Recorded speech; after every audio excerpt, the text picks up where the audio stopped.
last night, our Inside California Politics team asked the candidates vying for Dianne Feinstein's Senate seat if progressive reforms were to blame for an increase in crime and lack of public safety in places like Oakland. 3 out of 4 said no, but also stressed the traditional tough-on-crime policies were not the sole answer either. Directors of the Anti-Police Terror Project share that view, expressing concern about recent moves by Governor Newsom and California's Attorney General to send dozens of CHP officers and prosecutors to Oakland and the surrounding area to fight violent and retail crime. With me now live to talk about what might be the unforeseen problems of such plans and what if something similar were put in place here are the ATPT Deputy Director James Birch. He's also a public safety expert. Good morning to you. Good morning. Thanks for having me.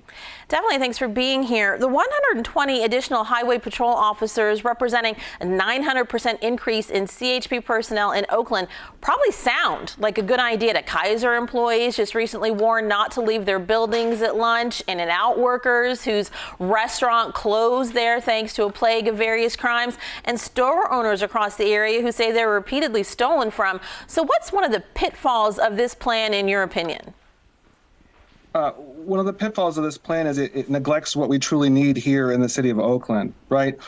Since before the pandemic, we've been struggling from a lack of supports for the everyday renter in the city of Oakland. And it's reached a point where so many people living in our city are really desperate for the resources they need to make ends meet, right? What the governor and the mayor, unfortunately, are doing with this investment are implementing measures that are will only respond to acts of violence and acts of crime and not prevent them, right? In Oakland in the early 2000s and really through the last several decades, we've built up a robust network of organizations that are engaged in violence interruption and violence prevention, right? Unfortunately, many of these organizations are sorely underfunded, right? And we desperately need those resources to reach those in our community who are at the centers of cycles of violence. Okay, right? Unfortunately, James, let me ask you, it seems you're talking about prevention. The governor has sent a lot of money to Oakland and the surrounding area for lots of youth programs, rental supports. But it sounds like you brought up rent as a link to why crime is happening. So people are facing higher rents and therefore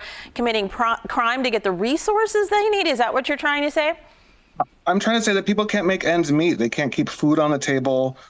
They can't pay their rent. They're being massively displaced. We're living in a city where the rates of our unhoused population have absolutely ballooned over the last decade. And we're in a situation where our communities are in real crisis, right? And so providing more police isn't effectively resourcing our community to move through that crisis. It's just punishing the people who commit acts of desperation at the center of these cycles of violence. Okay, so you have a background in public safety, right?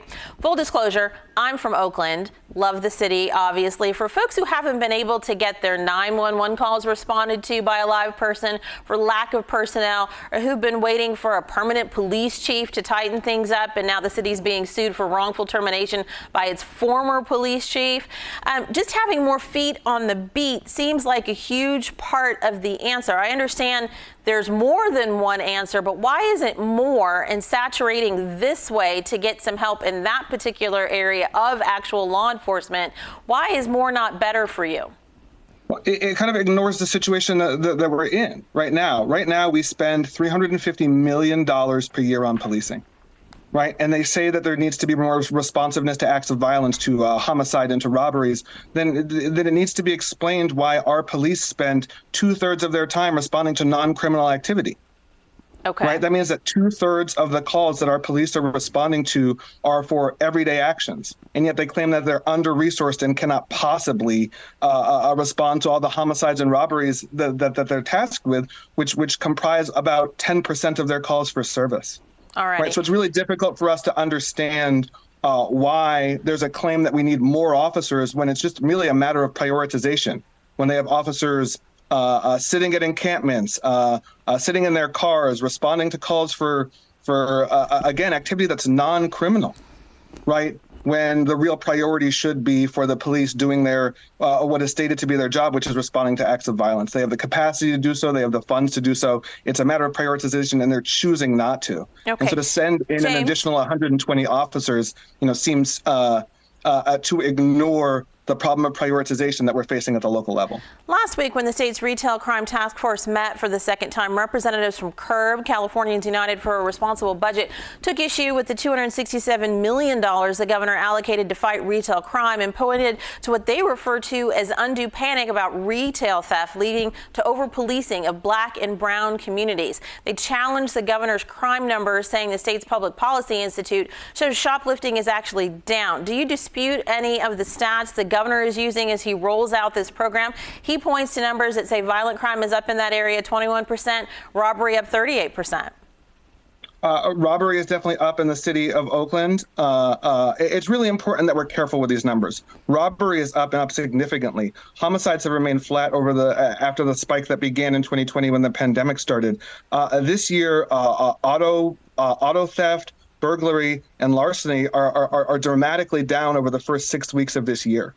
Okay. Right. And so when we hear the governor and the mayor talking without specificity about what the public safety concerns are in the city of Oakland, it's not a surprise that the solution that they've generated isn't one that's narrowly tailored to fit the problem. All right, James, we are just about out of time. Just a yes or no answer to this one. Are you concerned that once this rolls out in Oakland, it will be replicated in other cities? Yes, and I'm concerned for the health of the folks in the city of Oakland with the rates of violence and use of force and racist implementation of CHP policies. Right. The RIPA data is well documented in that James, not only are Black people stopped more often by CHP used force at double the rate against Black people than they do against white people. All righty. We do know the over-policing concerns that have been brought up by several groups. The governor saying that he is very concerned and that what is happening in Oakland is unacceptable. Obviously, a huge topic that everybody will be talking about. Thank you so much for your insight this morning. Thanks for your time. Appreciate you. Coming up on